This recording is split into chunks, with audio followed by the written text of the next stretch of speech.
வாழ்க வையகம் வாழ்க வையகம் வாழ்க வளமுடன். சிந்தனையை, உடல் நலத்தை சீரமைத்து உய்வித்த குருவே வாழ்க, குருவே துணை. வேதாத்ரியம் வாழ்க வளமுடன். இன்று வரை உலகில் தோன்றிய அனைத்து சித்தர்களும் ஞானிகளும் மகான்களும் மற்றும் வேதாத்திரிய கோட்பாடுகளை அர்ப்பணிப்புணர்வோடு அகிலமெங்கும் உணர்வாக்கிக் கொண்டிருக்கும் ஞான ஆசிரியர்களின் மதிநுட்பமும் குருவர்களோடு சுகமமாய் நம்மை சூழ்ந்திருந்து நாம் ஓய்வதற்கு துணை நிற்குமாக என்று சங்கல்பித்துக் கொண்டு இன்றைய தவ நிகழ்வை இறை வணக்கம் குரு வணக்கத்தோடு நாம் இனிதை துவங்குவோம். இறை வணக்கம் பாட அருள்நிதி கார்த்திகேயன் நாகேந்திரன் ஐயா அவர்களும், குரு வணக்கம் பாட அருள்நிதி சிவசங்கரி சிவபாலம்மா அவர்களும் வாழ்க வளமுடன்.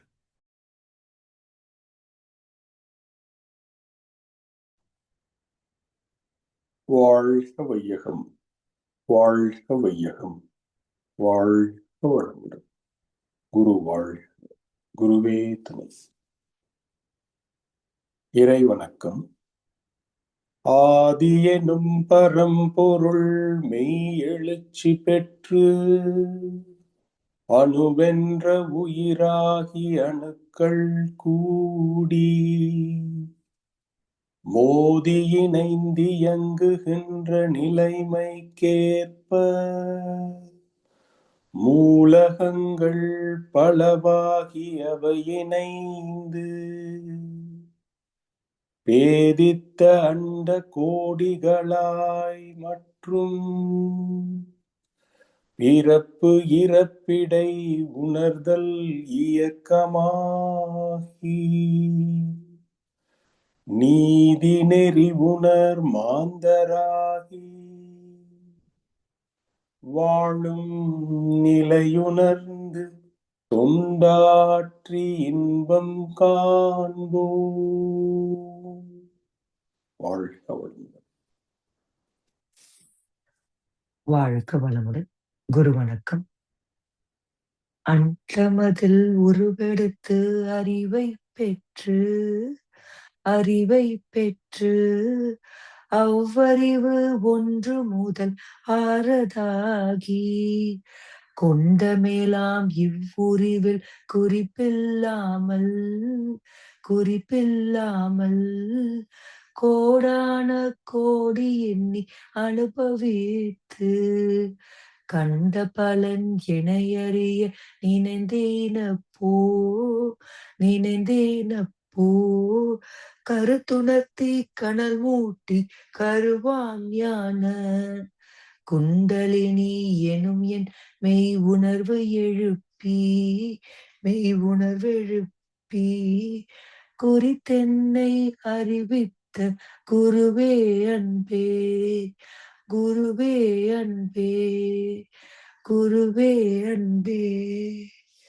வாழ்க. வாழ்க வளமுடன். குரு வாழ்க, குருவே துணை. வாழ்க வையகம், வாழ்க வையகம், வாழ்க வளமுடன். இன்று நமக்காக ஆழ்ந்த 9 மைய தவம் நடத்திய அருள்நெறி அருளையா அவர்களை வாழ்த்துவோம்.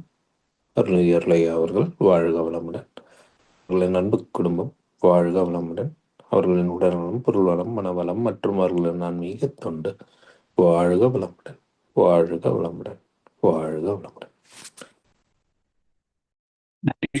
தொடர்ந்து ஞானமும் வாழ்வும் ஞானக்களஞ்சிய கவிதை தொகுப்பிலிருந்து இன்றைய கவிக்கு விளக்கம் வழங்கிட மூத்த பேராசிரியர் ஞான ஆசிரியர் அருள்நிதி பழனிசாமி வேலுசாமி ஐயா அவர்களை அன்போடு அழைத்தமைவோம். அருமையான கவி, நிறைய அன்பர்களுக்கு பிடித்தமான ஒரு கவி, சிறப்பான கவி. வாழ்க வளமுடன் ஐயா. வாழ்க வளமுடன் ஐயா. வாழ்க வையகம், வாழ்க வையகம், வாழ்க வளமுடன். குரு வாழ்க, குருவே துணை. சான்றோர் பெருமக்களை, மனித வாழ்க்கையில் புரியாத ஒரு புதிர் நமக்குள் ஏன் இத்தனை வகையான கற்பனைகள், சிந்தனைகள், எண்ணங்கள் என்ற கேள்விக்கு யார் தெளிவான பதிலை சொல்ல முடியும்? மகர்ஷி அவர்கள் இந்த கவியிலே இயல்புக்கு நியதி என்ற ஒரு அற்புதமான கருத்தின் அடிப்படையிலே தான் இந்த உலகமும் உயிர்களும் மனித வாழ்க்கையும் அமைந்திருக்கின்றது என்ற ரகசியத்தை நமக்கு தெரியப்படுத்துகின்றார். எப்பொருளை, எச்செயலை, எக்குணத்தை, எவ்வுயிரை ஒருவர் அடிக்கடி நினைந்தால் அப்பொருளின் தன்மையாய் நினைப்போர் ஆற்றல் அறிவினிலும் உடனிலும் மாற்றம் காணும். இது யத் பாவம் தத் பவத்தின்னு சொல்வார்கள். எதை நினைக்கிறோமோ அதுவாக மாறுகிறோம். அதுவாக மாறாமல் அது உணர முடியாது. இப்போ ஒரு திரைக்காட்சியோ அல்லது தொலைக்காட்சி தொடரையோ பார்க்கிறோம். அந்த காட்சியிலே லயிக்கின்ற போது மற்ற புற நிகழ்ச்சிகள் நம்முடைய கருத்துக்கு எட்டுவதில்லை.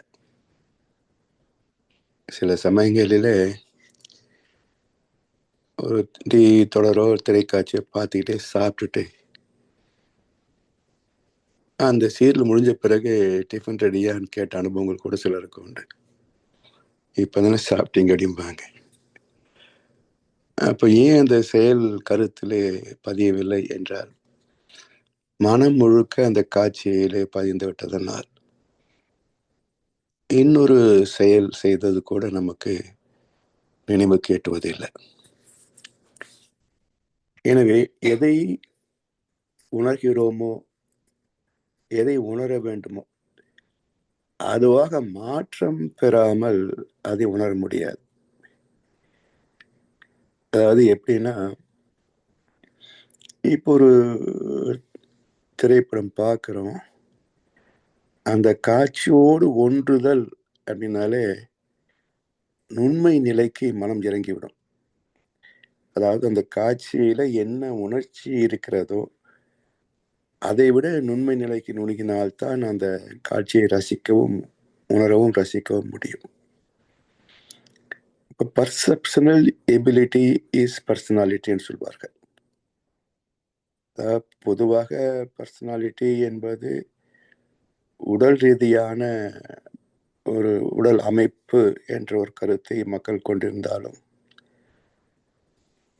தத்துவ ரீதியாக அதற்கு அறிவாட்சி தரம் பர்சனாலிட்டி என்ற ஒரு வார்த்தை சொல்லியிருந்தாலும், இதற்குள் உள்ள ஒரு உட்பொருள் என்ன என்றால் பர்செப்ஷனல் எபிலிட்டி இஸ் பர்சனாலிட்டி, உணர்கின்ற திறம். அப்ப எது உணர்கிறது? அறிவு தான் உணர்கிறது. அப்ப அறிவின் உணர்கின்ற திறமே அறிவாட்சி தரமாக மாறுகிறது. அப்ப எதையெல்லாம் உணர முடியும் இந்த அறிவினாலே என்றால், பருப்பொருட்கள் எளிதில் அறிவுக்கு எட்டிவிடும். அல்லது அதை பற்றிய கல்வியை கற்றுக்கொண்டால் அது எட்டிவிடும். அப்படி எந்த விளக்கத்தினாலும் காட்சியினாலும் காட்ட முடியாத ஒன்று உயிர், மனம், அறிவு, தெய்வம். இவற்றெல்லாம் எந்த வடிவத்திலே காட்ட முடியும்? அதாவது மகாபாரதத்துல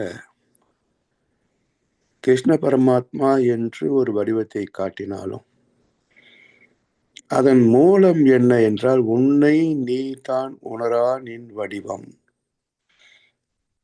அப்போ உடல் அளவிலே பரிணமித்த அறிவிலே அறிவாட்சி தரம் உயர்ந்த நிலையிலே தெய்வாம்சம் பொருந்தியவனாக ஏற்றுக்கொள்ளப்பட்டாலும் மதிக்கப்பட்டாலும், அசல் நிலை, ஆதி நிலை, உண்மை நிலை என்ன என்றால் தன்னைத்தானே அறிய முடியாத அறிவு.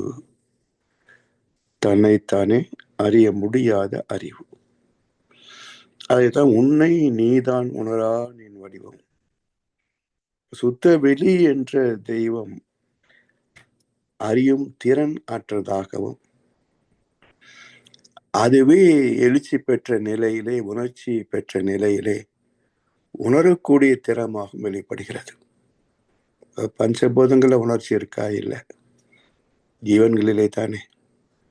அப்போ அறியும் திறனுடையது அறிவு என்றாலும் அதை வெளிப்படுத்துவதற்கான ஒரு தர மாற்றம் என்று பார்க்கின்ற போது உடல், உயிர், உணர்வுகள் இதெல்லாம் சேர்ந்தா தான் அறிவு தன்னை அறிய முடியும்.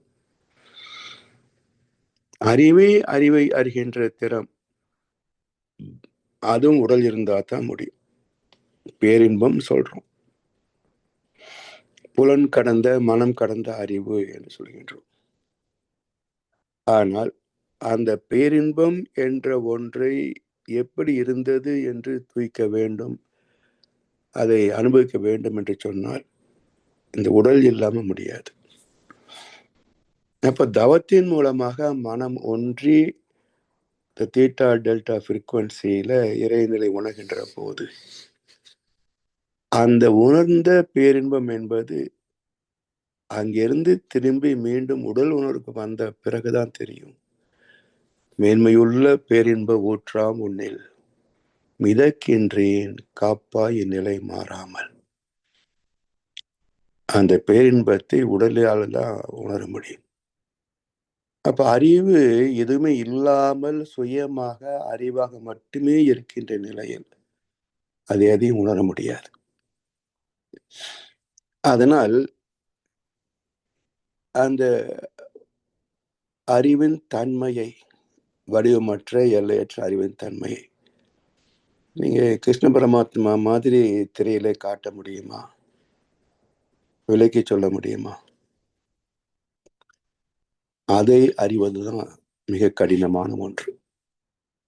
உருவமற்ற, எண்ணமற்ற, உணர்வற்ற ஒன்றை அறிவது மிக கடினமான ஒன்று. அதனால் எந்த பொருளை, செயலை, அனுபவத்தை நாம் கருவிகள் மூலமாக, உடல் மூலமாக பெற்றாலும் அதை நினைவு கூர்வதும் நிலைப்படுத்திக் கொள்வதும் எளிது. ஆனால் உருவமற்ற, எண்ணமற்ற, அசைவற்ற பேரறிவாகிய சுத்த வெளியினுடைய அனுபவத்தை, அதை உணர்வதும் உணர்ந்த நிலையிலே உடல் அற்ற நிலையில உணர்வதும் சாத்தியமில்லை. அதனால் அந்த பேரின்பத்தை சந்தித்தவர்கள் மிக குறைவு. எனவே உடல் அளவிலே இருக்கின்ற சுகங்களை துய்த்தாலும் உடல் கடந்த நிலையிலே இருக்கின்ற அந்த பேரின்பத்தை துய்த்து பிறகு இப்படிப்பட்ட இன்பத்தை நாம் துய்த்தோம் என்று நினைவு கூறுகின்ற போது இருக்கின்ற ஒரு சுகம், அது ஒரு அற்புதமான ஒரு பேரின்ப நிலை. சில நிமிடங்கள் நிலையிலே நிலைத்தாலும் கூட அதுல பெற்ற பேரின்பம் என்பது சில நாட்களே தாங்கும். 4-5 நாட்கள், ஒரு வாரம் கூட தாங்கும். அப்படி ஒரு பேரின்ப கழிப்பிலே மிதக்கின்ற பாக்கியம் பெற்றது உடலும் உயிரும் மனமும் அறிவும் இணைந்த இந்த வாமனன் தான். அதனால் எப்பொருளை, எச்செயலை, எக்குணத்தை, எவ்வுயிரை, ஒரு பொருள், ஒரு செயல், குணம், உயிர், இதுக்கு மேல இங்க என்ன இருக்கு? பொருள் என்றாலும் 4 டைமென்ஷன், காலம், தூரம், பருமன், வேகம் இருக்கும். செயல் என்றாலும் செயலுக்கு 4 பரிமாணங்கள் உண்டு. குணம் என்பது என்ன? செயலின் பதிவின் பிரதிபலிப்பு தானே குணங்கள். ஆனா உயிர் என்பதற்கு 4 பரிமாணம் இல்லை. உயிருக்கும் 4 பரிமாணம் உண்டு, காந்தத்துக்கு தான் கிடையாது. ஏன்ற உயிருக்கு காலம் இருக்கு இல்லையா? இவ்வளவு காலம் என்ற ஒரு அளவு இருக்குல்ல, தூரம் இருக்குல்ல. அதனால் எல்லாமே இந்த 4மே 4 பரிமாணங்கள் உடையவை தான். இவற்றை ஒருவர் அடிக்கடி நினைந்தால் அப்பொருளின் தன்மையாய் நினைப்போர் ஆற்றல் அறிவினிலும் உடலிலும் மாற்றம் காண். அதாவது ஒரு கோணத்தில் நாம சிந்திக்கின்ற போது, ஏன் மனிதன் கற்பனை உலகத்திலே வாழ்கிறான் அப்படின்னு ஒரு யோசனை செய்து பாருங்க. கற்பனை என்பது ஏதோ ஒன்றை சார்ந்து எழலாம், அல்லது முற்றிலும் நினையாத ஒன்றை கூட கற்பனை செய்து பார்க்கலாம். இப்போ ஒண்டர் விமன், பாகுபலி, இதெல்லாம் சாதாரண கதாபாத்திரங்கள் இல்லை. ஒரு அமானுஷ்யமான ஒரு சிந்தனை ராஜ்மௌலியுடைய எண்ணத்திலே வந்தது. அவருக்கு முன்னாடி ஒண்டர் விமன் அந்த டைரக்டருக்கு வந்திருக்கும். ஸோ இது ஒரு அமானுஷ்யமான கற்பனை தானே. அப்ப இந்த கற்பனை என்ற ஒரு ஆற்றல் நம்மிடத்தில் எப்படி வந்திருக்கும், எப்படி வந்தது என்றால், ஒன்றை கற்பதிலே நாம் மனதை கொண்டு அதை இப்படி இருக்குமோ நினைக்கிறேன் பாருங்க. கடவுளுக்கு எத்தனையோ வடிவங்களை தந்திருக்கிறாங்க. யாராவது கடவுளை அந்த வடிவத்திலே கண்டது உண்டா? இல்லையா? அந்த வடிவத்திலே ஒரு கடவுள் தான் உண்டா? எல்லாமே கற்பனை பாத்திரங்கள். எல்லா வடிவங்களும் தோற்றங்களும் கற்பனை பாத்திரங்கள். அப்ப இதுதான் நம்மை ஆண்டுகிறது என்று ஆயிரக்கணக்கான தலைமுறைகளாக நம்பியே வாழ்ந்த ஒரு வாழ்க்கை. இப்ப அதுவே நமக்கு ஒரு கற்பனை திறமாக மாறி போனது. இப்போ ஏதோ ஒன்றை கற்பனையிலேயே வாழ்ந்து விடுகின்றோம் இல்லையா? அதாவது யதார்த்தத்தில் கிடைக்காத சுகத்தை கூட கற்பனையிலே ஒருவன் பெற முடியவில்லை என்று சொன்ன வாழ்க்கை ரொம்ப நரகமா தானே இருக்கும். ஸோ இப்படி அந்த உணர்வு தோன்றியதற்கும் இப்படிப்பட்ட கற்பனை வடிவங்களை நினைத்து பார்த்தது கூட ஒரு காரணமாக இருக்கலாம் இல்லையா? சரி, இது நம்முடைய அறிவினிலும் உடலினிலும் மாற்றத்தை ஏற்படுத்தியிருக்கிறது. அது மட்டும் இல்லை, இந்த கற்பனை வடிவங்கள் தான் என்றாலும் அதற்கு சில குணங்களை, புராண கதைகளை சொல்லி நம்முடைய மனதிலே பதிய வைக்கிறார்கள். ராமன் இப்படி இருப்பான், கிருஷ்ணன் இப்படி இருப்பான், அரக்கன் இப்படி இருப்பாங்க என்று ஒரு கற்பனை உலகத்தை சிருஷ்டித்து நம்ம மனதில் அதை பதிய வச்சிருக்கிறார். அப்போ அந்த பாத்திரங்களை நினைக்கின்ற போதே இவர்களுக்கு என்னென்ன குணங்கள் அப்படின்னு நினைக்கிறோம் இல்லையா? இப்படி எத்தனை காலங்களாகவோ நேரங்களாகவோ நம்ம இதெல்லாம் சிந்தித்து பார்த்து தொடர்பு கொண்டு துய்த்து இப்படியெல்லாம் பார்த்துக்கிறோம். அது எல்லாமே நம்முடைய கருமையத்திலே அனுபவங்களாக பதிந்திருக்கிறது. அப்ப அதை சார்ந்து குணங்களாக தரமாற்றம் பெறுகிறது. அப்ப எத்தனை வகையான குணங்களை சொல்லலாம்? இப்ப எத்தனையோ குணங்களை பேசலாம். பாசிட்டிவ் கேரக்டர், நெகட்டிவ் கேரக்டர்னு பிரிச்சு பேசலாம். அவற்றெல்லாம் தொகுக்கின்ற போது அருகுணம் என்று மகர்ஷி சொல்லுவாங்க. கீதையில் அது 3 குணங்களா, குணத்ரய விபாக யோகம், திரய 3. அப்ப குணங்களை 3ஆக பிரித்து பேசுகிறது. சத்வ, ரஜோ, தமஸ் என்று 3. இப்போ சத்வ குணம் என்பது என்ன? அன்பும் கருணையும் 2 அதில் சேர்ந்துருது. ரஜோ என்பது ஆளுமை, திறமை, ஒன்றை உருவாக்குதல். தமோ என்பது அழித்தல், துன்புறுத்துதல். அப்ப எல்லாமே அடிப்படையில் 3 குணங்களில் அமைந்து போகிறது. ஏன் என்றால் பரிணாமத்தில தெய்வத்திடமிருந்து தான் எல்லாம் வந்தது. அப்ப அதுல இறைநிலையை எழுச்சி பெற்று இந்த பேரியக்க மண்டலத்தையே நிர்வகிக்கிறது இல்லையா? எல்லாவற்றையும் ஒரு ஒழுங்கமைப்போடு பேட்டர்ன், ப்ரிசிஷன், ரெகுலாரிட்டி என்ற வகையில் அதை நிர்வாகம் செய்கிறது இல்லை. அப்போ ஆதியில் அது சத்வ குணமாகவும் இந்த பேரியக்க மண்டலத்தை நிர்வகிக்கின்ற போது ரஜோகுணமாகவும்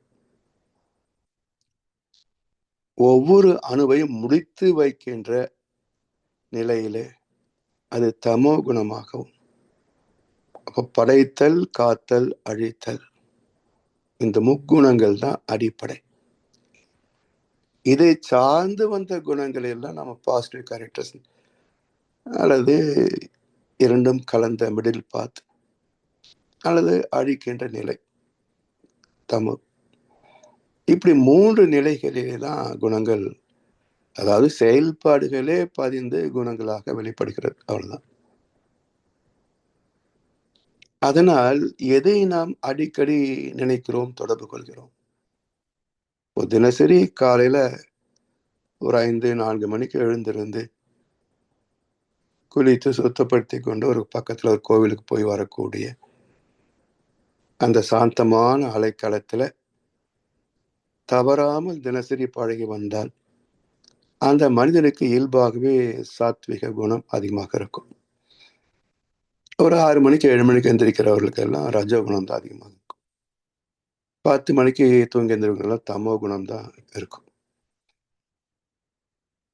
இப்படி அந்த நேரம், காலம், இடம், சூழ்நிலை அவற்றிலே நாம் செலவழிக்கின்ற நேரம், அந்த பயிற்சிகளை முயற்சிகள் எடுக்கின்ற நேரம், இதெல்லாம் பொறுத்து நமக்கு பண்புகள், குணங்கள் அமைகின்றன. எனவே குணம் நாடி குற்றமும் நாடி அவற்றுள் மிகை நாடி மிக்க கொள்ளல். உன்னுடைய அறிவாட்சி தரம் என்பது எதை வைத்து நிச்சயிக்கின்றோம்? இந்த குணங்களின் அளவு, தரம், அதை வைத்து நிச்சயிக்கின்றோம். அப்ப ஆன்றோர், சான்றோர், குருமார்கள் இவர்கள் எல்லாம் சாத்விக குணத்திலே அதிகமாக இருப்பார்கள். உடல் தேவைகளை நிறைவு செய்கின்ற தன்மையில மட்டும் ரஜோ குணத்துக்கு வருவாங்க. தமோ குணம் அவர்களிடத்துல இருக்காது. சாதாரண மனிதனிடத்திலே கோவிலுக்கு போறான், கும்பிடுறான், ஏதோ ஒரு இயற்கை சீற்றம் வருகின்ற போது சக மனிதனுக்கு உதவி செய்கின்றான். அப்பெல்லாம் சத்துவ குணத்திலே அவன் இருக்கிறான். வெள்ளம் வடிந்து விட்டால் அந்த கருணையும் வடிஞ்சு போயிடும். பிறகு யாரிடத்துல எவ்வளவு சொர்ண முடியும் அப்படின்னு தான் யோசிப்பான். இப்ப ரஜோகுணம் அதிகமாக இருக்கும். தான் விரும்பியதை அடைய முடியாத போது யார் அதற்கு தடையோ அதை அழிக்கின்ற குணமும் வரும். தமோ குணம் வந்துடும். அப்போ நடுத்தரத்திலே ரஜோகுணம் அதிகமாகும், சத்தம் சற்று குறைவாகும், தமோ குணமும் கலந்திருக்கும். கீழ்த்தட்டு மக்கள், திருடர்கள், கொலைகாரர்கள், கொள்ளைக்காரர்கள், இப்படி எல்லாம் இருக்கிறாங்களே, இவரிடத்திலே நன்மை செய்வது போல் தோன்றும். அரசியல்வாதிகள் எடுத்துக்கல, எல்லாம் திட்டம் போடுவாங்க, நம்ம நல்லா செய்யற மாதிரி தோணும். ஆனா அதனுடைய விளைவு என்னன்னு பார்த்தீங்கன்னா, எல்லாம் அவர்களுக்கே நன்மை செய்வதாகத்தான் இருக்குமே தவிர, இலவச அரிசி எப்படிமா அதே பக்கத்து மாநிலத்துக்கு கடத்தி காசு பார்த்துருவாங்க. இப்ப யாருக்காக இலவச அரிசி? மக்களுக்காகவா, அல்ல இந்த திட்டத்தின் மூலமாக சில கோடிகளை திருடுவதற்காகவா? இப்படி எல்லாம் ஆராய்ந்து பார்த்தீங்கன்னா, இந்த தமோ குணம் உள்ளவர்கள் நல்லது செய்வது போல் தோன்றினாலும் அவர்கள் தங்களுக்கு தானே நல்லதா பார்ப்பாங்க. மக்கள் நலம் மக்கள் நலம் என்றே பேசுவார். தம் மக்கள் நலம் ஒன்றே தான் மனதில் கொள்ளுவார். பொதுமக்களை பற்றி அவங்களால யோசிக்க முடியாது. இதெல்லாம் தமோ குணம். இப்படி இந்த குணங்களின் அடிப்படையிலே ஒரு மனிதனின் அறிவாட்சி தரம் நிச்சயிக்கப்படுகிறது. சரி, அதே போல எதை நினைக்கிறோமோ அதுவாக மாற்றம் பெறுகிறோம். உடல் அளவிலே சரி, மனதளவிலேயும் சரி மாற்றம் பெறுகிறோம். காரணம், இப்பெருமை இயல்பூக்க நீதியாகும். இயல்பூக்க நீதி இயல்போக்க விதி என்பது என்ன? எங்கே அது இருக்கிறதோ வாழ்கிறதோ அந்த தன்மையை அடாப்டபிலிட்டி ஏற்றுக்கொள்கின்ற தரமாற்றம் அடைகின்ற தன்மை. வான்மழை நீரும் மண்ணின் குணத்தால் மாற்றம் அடைவதுண்டு. வஞ்சகர் உறவால் நல்ல மனிதரும் தீயவராவதுண்டு. இதெல்லாம் இயல்போக்க விதி. அப்போ சூழ்நிலைக்கு தகுந்தாற் போல் மாறிக்கொள்கின்ற மனம், அது இயல்போக்க விதியின் வெளிப்பாடு. சரி, இப்போ எதை நினைக்கின்றோமோ அதுவாக மாறுகிறோம் இல்லையா? இதுவாக மாறணும். விலங்காகவா, மனிதனாகவா, தெய்வமாகவா? விலங்கின வாழ்க்கையில சக உயிர்களை, சக மனிதர்களை கொலை செய்தோ கொள்ளையடித்தோ வாழ்கின்ற போது எல்லாம் பாவப்பதிவுகளாகி மீண்டும் மீண்டும் அதே பிறப்பிலே இருப்பாங்க. கீதையின் வார்த்தையில சொன்னா அவருடைய பிறப்பே ராட்சச பிறப்பு அப்படிம்பாங்க. அசுர யோனியில் பிறந்தவர்கள் அப்படிம்பாங்க. அப்ப இன்னைக்கு யாரோ காசு கொடுத்தா ஹையர் கில்லர்ஸ் சொல்லி கொலை செய்யறான்னு இல்ல. இது வேற யாரும் செய்வாங்களா? அவனால் தான் அந்த வேலை செய்ய முடியும். ஏன்? பைபிள் அருமையான வசனம் உண்டு. கொலைகாரர்களுக்கு புத்திரர்களாய் இருக்கிறீர்கள் என்பதை குறித்து உங்களுக்கு நீங்களே சாட்சியாக இருக்கிறீர்கள் என்பார் இயேசு. கொலைகாரனுக்கு பிறந்தவன் கொலை செய்வதற்கு தயங்க மாட்டான். அது போல அந்த தமோ குணத்தில் உள்ளவர்கள் அதிலேயே தான் இருப்பாங்க. இந்த வாழ்க்கையை சற்று மேம்படுத்தி கொள்ளலாம் என்று கூட நினைக்க மாட்டார். இங்க சமுதாயத்தை பார்த்தா இதெல்லாம் புரிஞ்சுக்கலாம். ஒரு நடுத்தர மனிதன் மாசத்துக்கு 20,000 சம்பாதிச்சாலும் கூட அவனுடைய வாழ்க்கை நிலை எப்படி இருக்கும் பாருங்க. அதுவே கீழ்த்தட்டு மக்கள் ஒரு நாளைக்கு 1000, 1500 ரூபாய் கூலி சம்பாதிப்பான். மாசம் கணக்கு பார்த்தீங்கன்னா இன்கம் டேக்ஸ் இல்லாம 30,000, 40,000 குடும்பத்துக்கு 1 லட்சம் ரூபாய் சம்பாதிப்பாங்க. ஆனா வாழ்க்கை என்னங்க? அதே குடிசை வாழ்க்கை தான், அதே தம வாழ்க்கை தான். அப்போ சம்பாத்தியம் பார்த்தீங்கன்னா இந்த நடுத்தரத்தை விட அவனுக்கு அதிகம். ஆனா வாழ்க்கை தரத்தை பார்க்கிற போது அவன் தன்னை மேம்படுத்தி கொள்ளணும்னு நினைக்கவே மாட்டான். அப்போ தொடர்ந்து அதே நிலையில பிறந்து இறந்து போவதற்கு காரணம் என்ன? இதுதான் இயல்போக்க விதி. அதே போல இது பிறப்பு இருக்கட்டும், எப்படியோ பிறந்துட்டோம். ஆனா இறப்பதற்குள் ஒரு மாற்றம் இருக்கணும் இல்லையா? இப்ப நம்ம அடிக்கடி பேசுறோம் ராமாயணத்துல, பரசுராமர் ராமனை அயர் சத்திரிய பதரை அப்படின்றார். ராமன் என்ன சொல்லுவாரு? உங்களை போல சான்றோர்கள் பிறப்பை பார்க்க மாட்டார்கள், ஒரு மனிதனின் சாதனையைத்தான் பார்ப்பார்கள், பண்புகளைத்தான் பார்ப்பார்கள். அப்ப எந்த குலத்தில் பிறந்திருந்தாலும் எந்த நிலையில பிறந்திருந்தாலும் அவனுக்குள்ளேயும் அறிவு இருக்குல்ல. அப்ப அந்த அறிவை கொண்டு சற்றேனும் உயர வேண்டும் என்ற முயற்சி இருந்தால் அவன் கொஞ்சமாவது மேன்மைக்கு வருவான். அந்த எண்ணமே இல்லாதவனிடத்தை என்ன செய்ய முடியும்? அதனால் இந்த உயர்வை நோக்கிய அந்த அடிப்படை தாக்கம் எங்கிருந்து வருதுன்னு பாருங்களேன். இறைவனை எல்லாமாக மாறினான், ஜீவன்களாக வந்தான். ஏன் மனித பிறப்பை நோக்கியே அது நகர்ந்தது? நுண்ணுயிர்களோட முடிஞ்சு போயிருக்கலாம், இல்ல விலங்கு பறவைகளோடு நின்று போயிருக்கலாம்.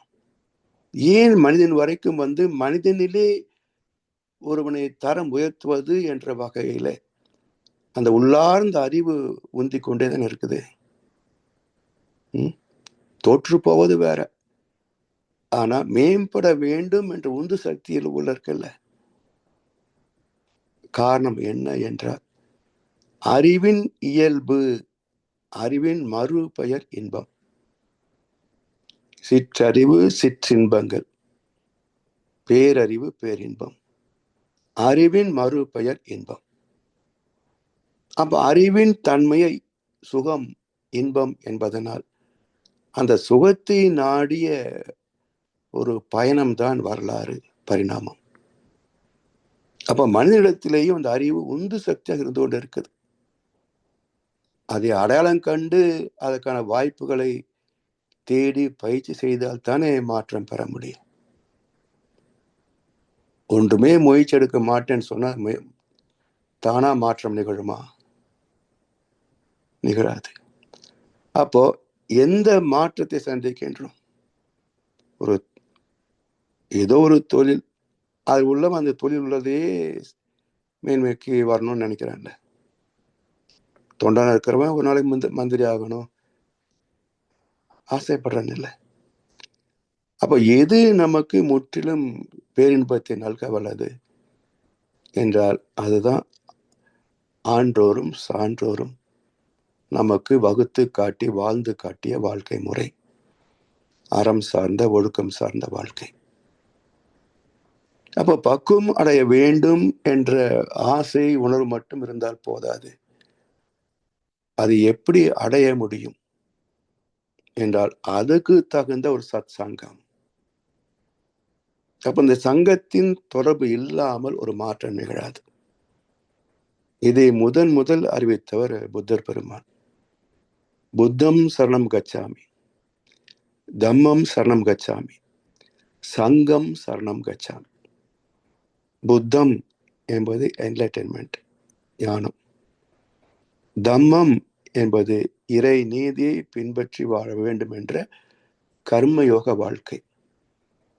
இந்த இறை உணர்வு பெறுவதற்கும் கர்மயோகியாக வாழ்வதற்கும் முதல்ல ஒரு விளக்கம் வேண்டும். பிறகு வழிகாட்டுதல் பயிற்சிகள் வேணும். அதை கூடவே இருந்து வழிநடத்தக்கூடிய ஒரு இடம் வேணும். அப்ப இது எல்லாவற்றுக்கும் ஒரு அமைப்பு தேவை இருக்கு இல்லையா? அப்போ சத் சங்கம், சான்றோர்களின் ஆன்றோர்களின் நல் மக்களின் ஒரு தொடர்பு ஏற்படுத்திக் கொள்ளக்கூடிய ஒரு அமைப்பு, ஒரு இடம். அப்ப இந்த இடத்துல சாமிஜி இன்ஃபர்மேஷன், கன்ஃபர்மேஷன், டிரான்ஸ்ஃபர்மேஷன் என்று 3 தன்மையில பேசுவார். முதல்ல நம்ம மனவளக்கலை மன்றத்துக்கு வருகின்ற போது விளக்கத்தை சொல்றோம். உடற்பயிற்சி சொன்னாலும் இது இந்த நன்மைக்காக இந்த பயிற்சியில செய்யறோம். தவம் என்றால் இந்த பக்குவத்தை பெறுவதற்காக தவம் செய்கிறோம். தீட்சை கொடுத்தா இந்த முறையில தீட்சை கொடுக்கிறோம். சொல்லிட்டு தான் செய்யறோம். அப்ப ஃபர்ஸ்ட் இன்ஃபர்மேஷன், பிறகு பயிற்சிகள். இந்த இரண்டையும் வாங்கி அதை நாம் பயிற்சி செய்து பார்க்கின்ற போது அவர்கள் எதை அறிமுகமாக இப்படி எல்லாம் நன்மைகள் வரும் அதுக்காக இதை செய்யறோம் என்று விளக்கப்படுத்தினார்களோ அது நமக்கு இப்போ அனுபவத்தில் கிடைக்கின்ற போது நாம் சான்றோன் ஆகிறோம். ஆமா, குரு சொன்னது கரெக்டா இருக்கு, அவர் சொன்னபடியே மாற்றம் வந்திருக்கிறது, இது சரிதான், உண்மைதான். அப்ப அதுக்கு ஒரு எக்ஸாம்பிள், ஒரு சான்றாக அமைகிறோம். சான்று ஓர் சான்றோர். அப்ப இந்த சான்று ஏற்படுத்துகின்ற நம்பிக்கை, கன்ஃபர்மேஷன். சரி, இதை கொண்டு நாம் முழுமை பெறணும். இப்போ இன்ஃபர்மேஷன் கன்ஃபர்மேஷன் ஆச்சு. அப்போ இந்த அனுபவத்தை கொண்டு அனுபவத்தின் எல்லை என்ன? முழுமை பெறுவது, அறிவிலே முழுமை பெறுவது, முக்தி நிலை. அப்ப அது வரைக்கும் இந்த அனுபவங்களை மையமாக வைத்துக் கொண்டு தொடர்ந்து செய்து செய்து செய்து அதுவாக மாற்றம் பெறுவது, டிரான்ஸ்ஃபார்மேஷன். பழுத்த நிலை வரும் வரையில் நீ நான் என்றோம், பதம் அடைந்தோம், ஒன்றானோம். டிரான்ஸ்ஃபார்மேஷன். நான் துவைதம் என்ற நிலையிலிருந்து நான் என்பது ஒன்றுமே இல்லை என்று அத்வைதத்துக்கு டிரான்ஸ்ஃபார்ம் ஆகிறோம். அதே போல யான் பெற்ற இன்பம் பெருகை வையகம் என்று அடுத்து வரக்கூடிய அன்பர்களுக்கு நாம் இதை கற்றுக் கொடுக்கிறோம். அப்போ குருவிடத்திலிருந்து நான் பெற்றுக்கொண்டது ஒரு டிரான்ஸ்ஃபர்மேஷன். அதன்படி எனக்குள் நானே பெற்ற மாற்றம் ஒரு டிரான்ஸ்ஃபர்மேஷன். இந்த ஞானத்தை கொண்டு மற்றவருக்கு வழிகாட்டுகின்றேனே, தொண்டு செய்கிறேனே, அது ஒரு டிரான்ஸ்ஃபர்மேஷன். அப்போ அங்கிருந்து என்னிலே வந்தது, என்னிலே ஒரு தர மாற்றத்தை, உயர்வை தந்தது. அது இன்னொரு மனிதனுக்கு தொண்டாக சேவை செய்கிறது. அப்போ 3 நிலைகளிலே டிரான்ஸ்ஃபர்மேஷன். இந்த 3க்கும் ஒரு இடம் வேணும் இல்லையா? அதுக்கு பேர் தான் சத் சங்கம், அறிவுத்திருக்கோவில், தவமையம். அப்ப இந்த இடம் இல்லை என்றால் இது காலப்போக்கிலே மறைந்து போகும். சில பேர் சொல்லுவாங்க, எங்கெங்க நேரம் நான் வீட்டிலே பயிற்சியெல்லாம் பண்ணிக்கிறேன் அப்படிம்பாங்க. செய்வாங்க, தினசரி செய்வாங்க. உடம்பு நல்லா இருக்கும், மனசு ஓரளவுக்கு நல்லா இருக்கும். ஆனால் அன்றைய வாழ்க்கை போராட்டத்துல 6 குணங்களிலிருந்து வெளிவர முடிந்ததா, இல்ல தத்துவத்திலே தெளிவு பெற முடிந்ததா என்றால் பார்க்கிற போது நிச்சயமாக வாய்ப்பே கிடையாது. தினசரி மன்றத்துக்கு வராத, குறைந்தபட்சம் வாரத்துக்கு ஒரு 4-5 நாட்களாக வராத, தொண்டுக்கு வராத யாரும் தத்துவத்திலே தெளிவு பெற்றதாகவோ இந்த பயிற்சியின் மூலமாக முழுமை பெற்றதாகவோ சரித்திரமே கிடையாதுங்க, வாய்ப்பே கிடையாது. அதனால் இந்த டிரான்ஸ்ஃபர்மேஷன் என்பது 3 நிலைகளில் நிகழக்கூடியது. ஒன்றுக்கொன்று மியூச்சுவலி எக்ஸ்க்ளூசிவ். இது இருந்தா அது செய்யும், அது சேர்ந்தா அது செய்யும். இதை விட்டு அது போக முடியாது, அதை விட்டு அதுக்கு போக முடியாது. அப்போ service through perfection, perfection through service. நாம மன்றங்களே சர்வீஸ் பண்றோம்னு சொன்னா உடனே நம்ம ஞானி ஆயிட்டோம் அர்த்தம் இல்லை. Perfection through service, service through perfection. இந்த தொண்டின் மூலமாக, சேவையின் மூலமாக நாம் பக்குவம் அடைகிறோம். அந்த பக்குவத்திலே தொண்டு சிறப்பாக செய்கிறோம். இதுதான் பரிணாமத்தின் நியதியே, இப்படித்தான். அதனால சாமி என்ன சொல்றாங்க, இப்பெருமை இயல்புக்க நியதி சரி, இதே விதிப்படித்தான். எப்படி பணம் இருந்தா தான் சௌரியம் இருக்கும் நினைச்சு பணத்தை நோக்கியே உலகம் ஓடிக்கொண்டிருக்கிறதோ, யாருக்காவது மாற்று கருத்து இருக்கா பாருங்களேன். பணம் என்னடா பணம், குணம் தானே நிரந்தரம்னு எத்தனை பேர் வாழ்றாங்க யோசிச்சு கேட்டு தேடி பாருங்களேன். அப்போ காலம் காலமாக பொருள் இல்லார்க்கே உலகம் இல்லை என்பது அனுபவத்திலேயும் செய்திகள் மூலமாகவும் அதுதான் என்று நாம் நம்பி வாழ்வதனால எவ்வளவு இருந்தாலும் போதும் என்ற எண்ணம் எத்தனை பேருக்கு வருதுங்க. பணத்தை நோக்கியே ஓடிக்கிட்டு இருப்பான். அதே போல இதெல்லாம் என்ன நிறைவை தர முடியும் என்றால், நிறைவு என்று சொல்வது மனசுதான். கோடிக்கணக்கான செல்வம் இருந்தாலும் போதவில்லை என்று சொல்வது மனசுதான். பிச்சை எடுத்து யார் வீட்டு திண்ணையிலேயோ படுத்துக்கிட்டு இன்னும் என்ன பாக்கியம் வேண்டும் என்று நினைப்பதும் அதே மனசுதான்.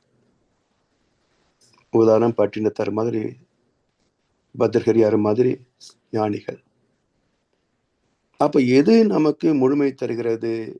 உடல் சுகங்களா, இல்ல செல்வம், வாழ்க்கை வசதிகளா, அல்லது போதும் என்ற ஒரு நிறை மனமா என்றெல்லாம் பார்க்கின்ற போது மனம்தான் அனைத்தையும் உணர்கிறது, ரசிக்கிறது, மதிக்கிறது.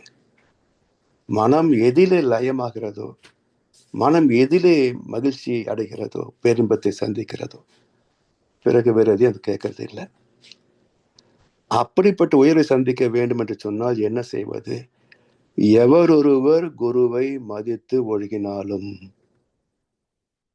எவரொருவர் குருவை மதித்து ஒழுகினாலும், அதாவது குரு பக்தி என்பது பல படித்தளங்கள் இருக்குங்க.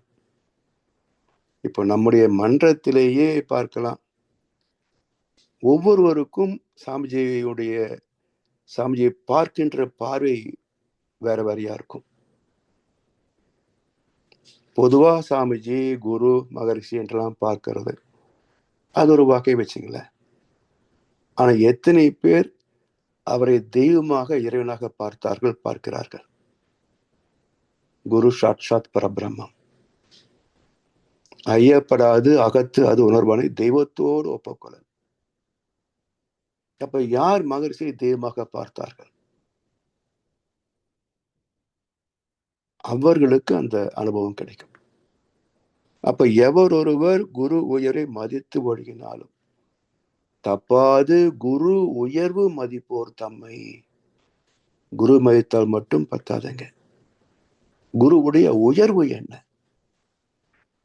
இப்போ இன்றைக்கு கடவுளை பற்றி, தத்துவங்களை பற்றி நம்ம இவ்வளவு சிந்திக்கிறோம், தெளிவுபடுகிறோம் என்று சொன்னால் இதுக்கெல்லாம் அந்த விளக்கை, அறிவு சுடரை தூண்டிவிட்டது யார்?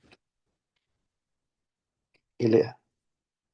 அந்த குருவின் உயர்வுக்கு நிகராக, அந்த குருவின் ஆசிக்கு நிகராக, அந்த குருவின் வழிகாட்டுதலுக்கு நிகராக எதை சொல்ல முடியும், எதை கொடுக்க முடியும்?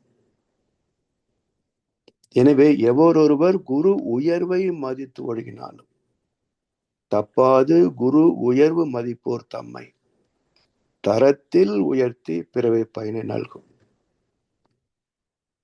அப்ப எந்த தரத்திலே நாம் பிறந்திருக்கின்றாலும் அந்த தரம் உயர்வு பெறுகிறது. பிறப்பிலேயே நாம உயர்ந்திருக்கணும்னு அவசியம் இல்லை. இங்க வர முன்னாடியே சாஸ்திரங்கள் எல்லாம் படிச்சு கரைச்சிருக்கணும் அவசியம் இல்லை. ஆனா வந்த பிறகு சிந்தனையிலே, குருவின் அந்த தரிசனத்திலே, ஆசீர்வாதத்திலே வருகின்ற போது எந்த உச்சத்தை நம்முடைய ஞானிகள் தொட்டார்களோ அதே உச்சத்தை நம்மால் தொட முடியுது இல்லையா? இது எவ்வளவு பெரிய ஒரு பாக்கியம், எவ்வளவு பெரிய மாற்றம் பாருங்களேன். எனவே எவர் ஒருவர் குரு உயரை மதித்து ஒழுகினாலும் தப்பாது குரு உயர் மதிப்போர் தம்மை தரத்தில் உயர்த்தி பிறவி பயனை நல்கும். தரத்தில் உயர்த்துவது கூட பரவாயில்லைங்க, அது எங்கே கொண்டு போய் நமக்கு நன்மை தருகிறது, மோட்சத்தை தருகிறது என்று சொன்னால் பிறவி பயனை நல்கும். பிறவி பயன் என்பது ஏதோ பிறந்துட்டோன்றது மட்டுமில்லை, பரிணாமத்தின் பயனை நல்கும். பரிணாமம் எதுக்காக நிகழ்ந்தது? தன்னை அறிந்து இன்பமுற வெண்ணிலாவே இல்லையா? இறைவனே தன்னை அறிந்து இன்புற வேண்டும் என்று சொன்னார்.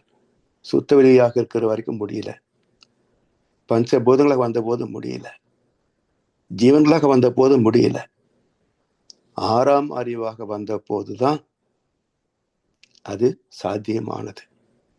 அப்ப இறைவனே தன்னை அறிந்து சுகப்பட வேண்டும் என்றார், மனிதனாகத்தான் வந்தார். அதனால்தான் நீங்க தெய்வ வடிவங்களை பாருங்களேன். தசாவதாரம், மச்சாவதாரம் மீன் உடம்பு மனித தலை, நரசிம்மாவதாரம் மனித உடம்பு சிம்மம் தலை. அப்ப மனிதன் சம்பந்தப்படாத ஒரு வடிவம் உண்டா வழிபாட்டுல?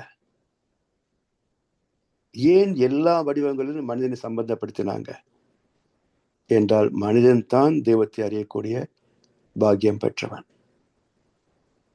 அதனால் ராமகிருஷ்ணன் சொல்வார், பிறர்க்கரிய மாட பிறப்பு பெற்ற ஒருவன் இப்பிறப்பிலே ஈஸ்வர பிரமையை அறிய முயலாது போனால், அறியாது போனான்னு சொல்லல, அறிய முயலாது போனால் அவன் வீணே பிறந்தவன் ஆகிறான்.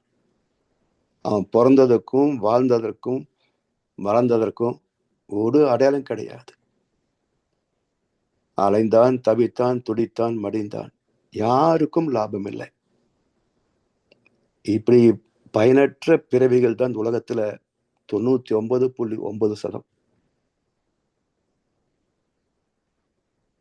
பெருமையா பேசிக்கலாம், ஆனா என்னால் எனக்கு என்ன லாபம், என் குடும்பத்துக்கு என்ன லாபம், என் பிறப்புக்கு என்ன நன்மை என்று சிந்தித்து பார்த்தால்தான் தெரியும் இந்த உலகத்தில் 99.9% பேர் தோற்று போனவர்களே. அப்ப ராமகிருஷ்ண பரமஹம்சர் சொன்ன கருத்தை பாருங்க. ஈஸ்வர பிரேமையை அறிய முயலாது போனால், ஏன்னா அறிவது மிக கடினம், குறைந்தபட்சம் அந்த முயற்சியிலாவது வாழ்ந்தையா.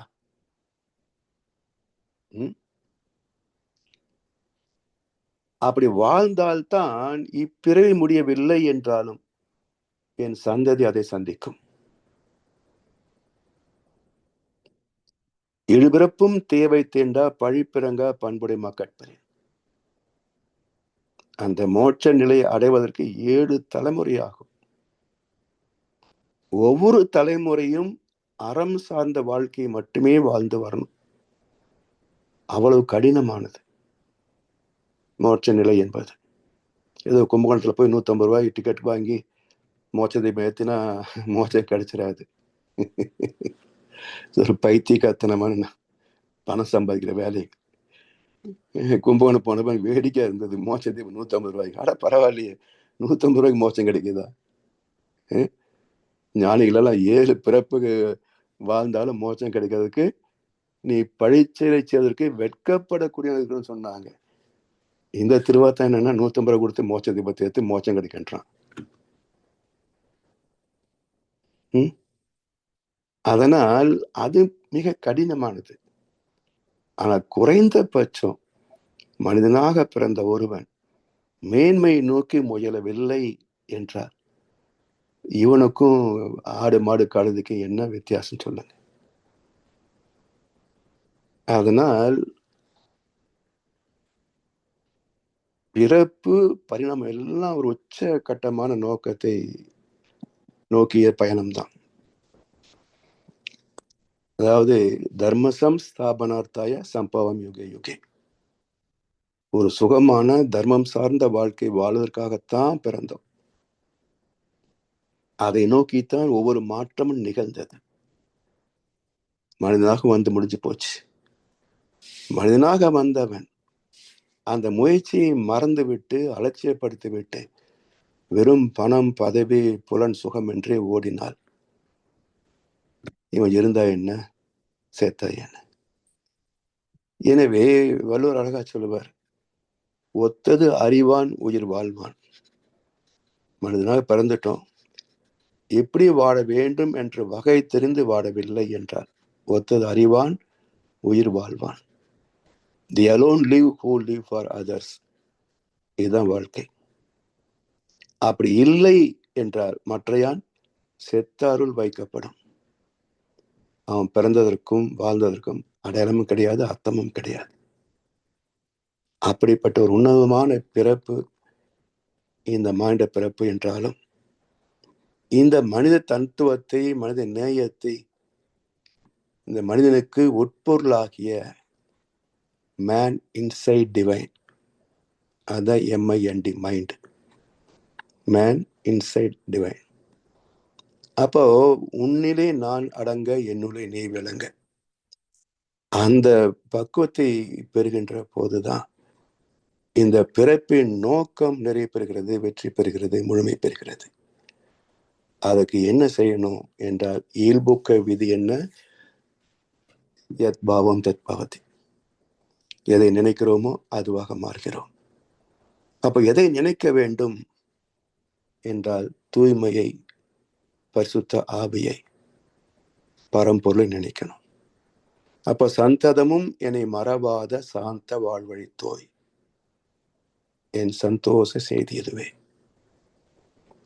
அப்படி ஒரு வாழ்க்கையை வாழ வேண்டும் என்பதற்காக இறைவனே குருவாக வந்து உணராத மக்களுக்கு வழிகாட்டுகிறான். உணர்ந்து பயன் கொள்வோம். நம் கடமை அறவாழ்வின் நாட்டத்தே சிறக்கட்டும் என்று சொல்லி வாய்ப்பளித்த அனைவருக்கும் நன்றி பாராட்டி இந்த உரையை நிறைவு செய்கின்றோம்.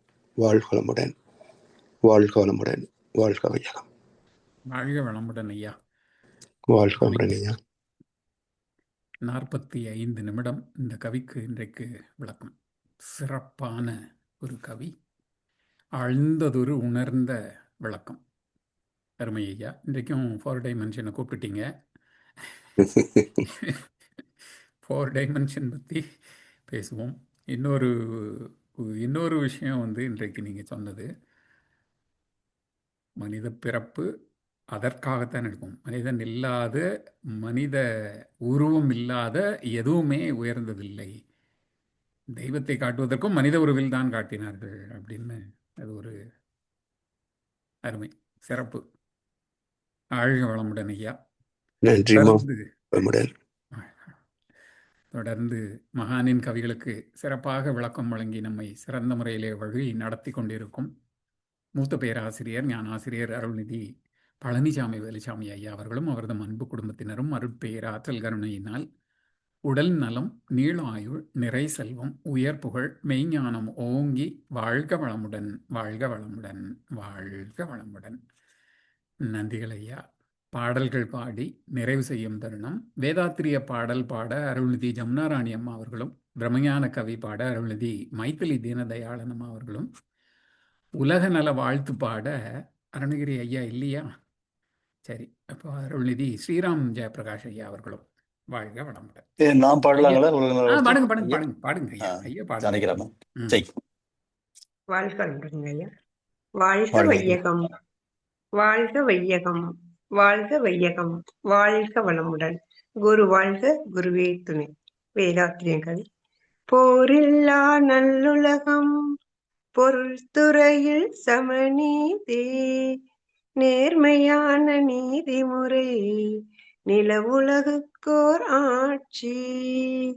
போரில்லா நல்லுலகம், பொருள் துறையில் சமநீதி, நேர்மையான நீதிமுறை, நில உலகுக்கோர் ஆட்சி. சீர் செய்த பண்பாடு, சிந்தனையோர் வழிவாழ்வு, சிறப்புணர்ந்த பெண் மதிப்பு, தெய்வ நீதி வழிவாழ்தல், தேர் திருவிழா தவிர்த்தல், சிறுவர்கட்கே விளையாட்டு, செயல் விளைவு உணர்கல்வி, சீர்காந்த நிலை விளக்கம், பார் முழுதும் உணவு நீர் பொதுவாக்கல், பல மதங்கள் பல கடவுள், பழக்கம் ஒழித்து உண்மை ஒன்றை தேர்ந்தெடுதல், பார் முழுதும் உணவு நீர் பொதுவாக்கல், பல மதங்கள் பல கடவுள், பழக்கம் ஒழித்து உண்மை ஒன்றை தேர்ந்தெடுதல். மிக்க நன்றிங்க ஐயா. வாழ்க வளமுடன். வாழ்க வளமுடன். பிரம்மஞான பாடல். இறைவெளியே தன்னிருக்க சூழ்ந்தழுத்தும் ஆற்றல், சூழ்ந்தழுத்தும் ஆற்றல், இதன் திணிவு மடிப்பு விழ சுழலும் நுண்விண்ணாம், இதன் திணிவு மடிப்பு விழ சுழலும் நுண்விண்ணாம், நிறைவெளியில் விண் சுழல நெருக்குகின்ற உரசல், நெருக்குகின்ற உரசல், நிலைவெளியில் எழுப்புகின்ற நேரலைகள் காந்தமாம், நிலைவெளியில் எழுப்புகின்ற நேர் அலைகள் காந்தமாம், மறைபொருளாம் காந்தம் தன்மாத்திரைகள் ஐவகை, தன்மாத்திரைகள் ஐவகை, மலைக்காதீர் விண்கூட்டம் மாபூதம் ஐந்துமாம், மலைக்காதீர் விண்கூட்டம் மாபூதம் ஐந்துமாம், முறையாய் அக்காந்த அலை மனமாம் உயிர் உடல்களில், மனமாம் உயிர் உடல்களில், மதி உயர்ந்து உண்மை பெற மா பிரம்ம ஞானமாம், மதி உயர்ந்து உண்மை பெற மா பிரம்ம ஞானமாம், மா பிரம்ம ஞானமாம். நன்றிங்கய்யா. வாழ்க வளமுடன். உலக நல வாழ்த்து. உலகமெல்லாம் பருவமழை ஒத்தபடி பெய்யட்டும், உழவரெல்லாம் தானியத்தை உவப்புடனே பெருக்கட்டும், பல தொழில்கள் புரிகின்ற பாட்டாளி உயரட்டும், பகுத்துணர்வில் தொகுத்துணர்வு பண்பாட்டை உயர்த்தட்டும், கலகங்கள் போட்டி பகை கடந்தாட்சி நடக்கட்டும். கல்லாமை கடன் வறுமை களங்கங்கள் மறையட்டும். நலவாழ்வை அளிக்கும் மெய் ஞான ஒளி வீசட்டும். நம் கடமை அறவாழ்வின் நாட்டத்தே சிறக்கட்டும். நம் கடமை அறவாழ்வின் நாட்டத்தே சிறக்கட்டும். நம் கடமை அறவாழ்வின் நாட்டத்தே சிறக்கட்டும். வாழ்க வையகம், வாழ்க வையகம், வாழ்க வளமுடன். நன்றி. வாழ்க வளமுடன். இன்றைய தவத்தில் கலந்து கொண்டு அன்பர்கள் தவத்தை வழிநடத்தியோர் நச்சிந்தனை வழங்கியோர் பாடல்கள் பாடியோர் அனைவரும் வாழ்க வளமுடன். அவளின் நட்பு குடும்பம், அவளின் உடல் நலம், மனவளம், பொருள் வளம், அருள் தொண்டு, ஆன்மீக தொண்டு, வாழ்க வளமுடன், வாழ்க வளமுடன், வாழ்க வளமுடன். இத்துடன் இன்றைய காலத்தவம் நிகழ்வு மகிழ்வோடும் இனிதே நிறைவு பெறுகின்றது. இறையருளும் குரு அருளும் நம் அனைவரையும் எப்பொழுதும் சூழ்ந்திருந்து நம்மை இந்த நிலை பயணத்திலே சிறந்த முறையிலே வழிநடத்தட்டும் என அனைவரையும் வாழ்த்தி வணங்கி நன்றி கூறி அமைகிறோம். வாழ்க வையகம், வாழ்க வையகம், வாழ்க வளமுடன். வாழ்க வளமுடன். அருமை ஜானகிராமன் ஐயா, உங்களுக்கு குரல் வளம் இருக்கு, உச்சரிப்பு அருமையாக இருக்கிறது, இசையும் வருகிறது. நன்றி ஐயா. சற்று நன்றி ஐயா. பயிற்சி செய்தால் நீங்கள் உங்க குரலுக்கு ரொம்ப அருமையா இருக்கும் இசை வடிவம். நிச்சயம் நிச்சயம் ஐயா. நன்றி. ரொம்ப மகிழ்ச்சி. அருமை. வாழ்க வளமுடன்.